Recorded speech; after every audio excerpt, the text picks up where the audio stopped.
আমাদের দেহে একটা হরমোন আছে, অ্যাড্রেনালিন বলে আর কি এটাকে। Adrenaline hormone triggers up your bodies fight response. এটা যখন নিঃসরিত হয় দেহ থেকে, আপনার বডি তখন ফাইট করতে মনে চায়। কোপায়ালামো, মাইরালামো তরে, হোতায়ালামো অক করে, এরকম একটা অ্যাটিটিউড চলে আসে না? এটা ন্যাচারাল। এই অ্যাড্রেনালিন হরমোন যখন নিঃসরিত হয়, এটা আপনার ফাইট রেসপন্সকে ট্রিগার আপ করে। তখন আপনার দেহ খুব উত্তেজিত, ফাইট করতে মনে চায়, মনে চায় এখনই ধরি ওরে।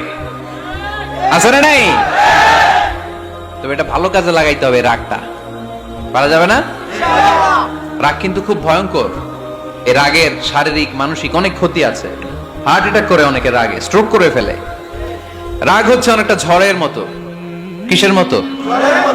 ঝড় যেমনি একদিক থেকে এসে সব লন্ড ভন্ড করে দিয়ে অন্য দিক দিয়ে ছুটে চলে যায়, যখন ঝড়টা হয় তখন তো টের পাওয়া যায় না। রাগও তেমন। যখন রাগটা আসে, কি যে করে ফেলছি তখন বোঝা যায় না। রাগ চলে যাওয়ার পরে, মাথা ঠান্ডা হওয়ার পরে তখন বোঝা যায়, হায় রে এটা কি করলাম।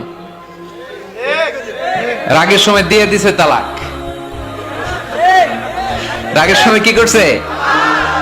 রাগ যখন শেষ তখন কয়, হায় হায় বউ, তুমি তো আমার কৈতরি, তুমি তো আমার টুনটুনি, তুমি আমার ময়না পাখি। তো রাগের সময় ওটা খেয়াল ছিল না। তো এরকম অনেক, যেহেতু হিতাহিত জ্ঞান থাকে না, অনেক দুর্ঘটনা ঘটে যায়। মারামারি হয়, সম্পর্কের অবনতি হয়, স্বামী স্ত্রী সম্পর্কের বিচ্ছেদ ঘটে। বাবা ছেলের সাথে রাগ করে না? বাপে কই দিমু না তোরে, কিচ্ছু দিমু না। পোলায় কই দিবা না কে? বাপে কই দিলাম না, পোলায় কই মারলাম তোমারে। বাপে কই তোরে ত্যায্য করলাম, পোলা কই কোপ দিলাম। আছে না নাই? শুনবেন এরকম বাবা ছেলে হতাহতের ঘটনা। হাজবেন্ড ওয়াইফ ডিভোর্স পর্যন্ত গড়ায়। বন্ধু বন্ধুর সম্পর্ক নষ্ট হয় এই রাগের কারণে। দেখছেন, আল্লাহ যেখানে যত ফোঁটা দেয়া দরকার ওই জায়গায় অত ফোঁটা দেয়। এটার নাম ইসলাম। এজন্য আল্লাহ বললেন, মুত্তাকিদের 2 নাম্বার গুণ আল কাযিমিনাল গায়জ। মুত্তাকিনরা রাগকে সংবরণ করে, তারা অল্পতে চটে যায় না, তারা হট টেম্পার্ড না, তারা বুঝে শুনে কাজ করে, নিজের ক্রোধ আর রাগকে সংবরণ করতে জানে। সুবহানাল্লাহ পড়ে। আল্লাহ রাসূল বললেন, লাইসা শাদীদু বিসরাআহ, কুস্তি করে যে অন্যকে শোয়ায় ফেলতে পারে সে শক্তিশালী নয়। ইন্নামা শাদীদুল্লাযী ইয়ামলিকু নাফসাহু ইনদাল গাদাব, রাগের সময় যেই ব্যক্তি নিজের উপর নিয়ন্ত্রণ রাখতে পারে আল্লাহর কাছে সেই হলো শক্তিশালী। এক একটা কথার ওজন দেখছেন আল্লাহ রাসূল সাল্লাল্লাহু আলাইহি ওয়াসাল্লামের। লাইসা শাদীদু বিসরাআহ, যে কুস্তি খেলতে পারে ভালো সে শক্তিশালী না, বরং ইন্নামা শাদীদুল্লাযী ইয়ামলিকু নাফসাহু ইনদাল গাদাব, রাগের সময় যে নিজেকে নিয়ন্ত্রণ করতে পারে সেই শক্তিশালী। সুবহানাল্লাহ পড়ো। এজন্য আমি মুত্তাকি হমু হুজুর। হুজুর আজকের ওয়াজ শুনে আমি মুত্তাকি, শুধু হাত তুলে মুত্তাকি বললে হবে না। রাগ নিয়ন্ত্রণের, রাগ কন্ট্রোল করার অভ্যাস নিজের মধ্যে জাগ্রত করতে হবে, ঠিক কিনা? এক সাহাবী এসে বললেন, ইয়া রাসূলুল্লাহ আউসিনি, ইয়া রাসূলুল্লাহ আমারে কিছু নসিহত করেন, নসিহত করেন। বিশ্বনবী বললেন, লা তাগদাব, সাহাবী তুমি রেগে যেও না। সাহাবী বললেন, নবী আবার নসিহত করেন। বিশ্বনবী বললেন, তুমি রেগে যেও না।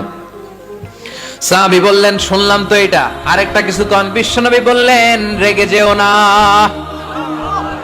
রাদ্দাদা মিরারান, বারবার যতবার সাহাবী বিশ্বনবীর কাছে নসিহত চাইলেন, বিশ্বনবী একটা নসিহতই করলেন, রেগে যেও না। কারণ রেগে গেলেন তো হেরে গেলেন। রেগে গেলেন তো হেরে গেলেন। ওরা আপনারে রাগাতে চাইবে, আপনি ঝগড়া করতে চান না, ওরা আপনারে পায়ে পাড়া দিয়ে ঝগড়ায় নামাতে চাইবে। চিল্লায় কোন ঠিক কিনা? ওরা পায়ে পাড়া দিয়ে ঝগড়া করবে, ওরা আপনারে অলওয়েজ পোক করবে, ওরা আপনারে হট টেম্পার্ড বানাতে চাবে, আপনারে অস্থির করে দিতে চাবে। কিন্তু ফর্মুলা আমাদের ভালো জানা আছে। আমরা কোরআন থেকে ফর্মুলা নিয়ে চলি, মানব রচিত কোনো ফর্মুলায় আমরা চলি না। জোরে বলেন ঠিক কিনা? মুত্তাকিনদের 2 নাম্বার বৈশিষ্ট্য, ওয়াল কাযিমিনাল গায়জ, মুমিনরা নিজেদের রাগকে নিয়ন্ত্রণ করে। রাগ নাইকার, ক্ষোভ নাইকার, কিন্তু মুমিনরা মুত্তাকিনরা চাইলে রাগ দেখায় না।